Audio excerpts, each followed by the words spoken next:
My question for you is like, how do we teach them to be good leaders? Because I think, I mean, I've had the same conversations. My mom wants me to go to school, this, whatever it may be. And I'm like, yes, go to school. That's where you learn how to learn. You may have a specific skill, whether it's athletic, whether it's technical, whatever it may be.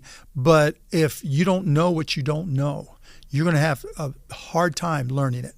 And if you don't know how to learn, if you're, being successful, the foundation to being successful is being curious.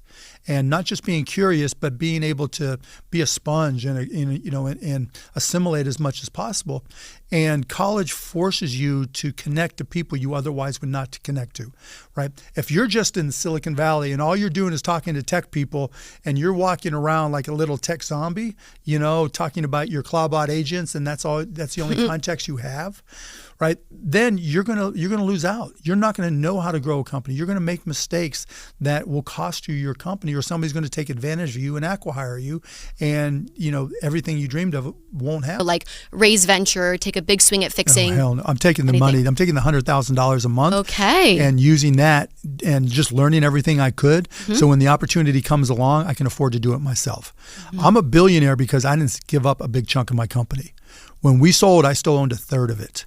If you're raising a ton of money, just remember, raising money is not an accomplishment, it's an obligation. And it's dilution. Well, huge dilution, right? Huge. Particularly if you get caught in that trap of, okay, I did my seed, I did my angel, I did my seed, now I do my Series A, then I'm going to go to a Series B, and you think that's the accomplishment?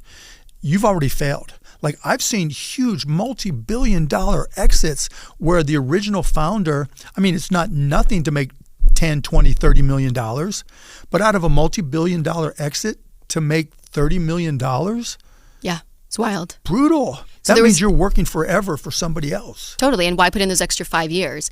There was an interesting study, actually, my friend, I don't know if you know Bryce Roberts at NDVC. He's amazing. And he put out a study that said, on average, founders make the same amount when they're venture backed if they have an exit at seed versus Series D.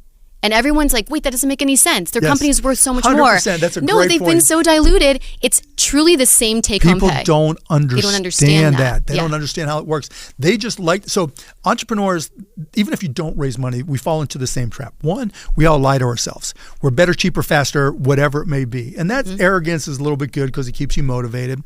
But then the other thing that we do, we get excited about revenue.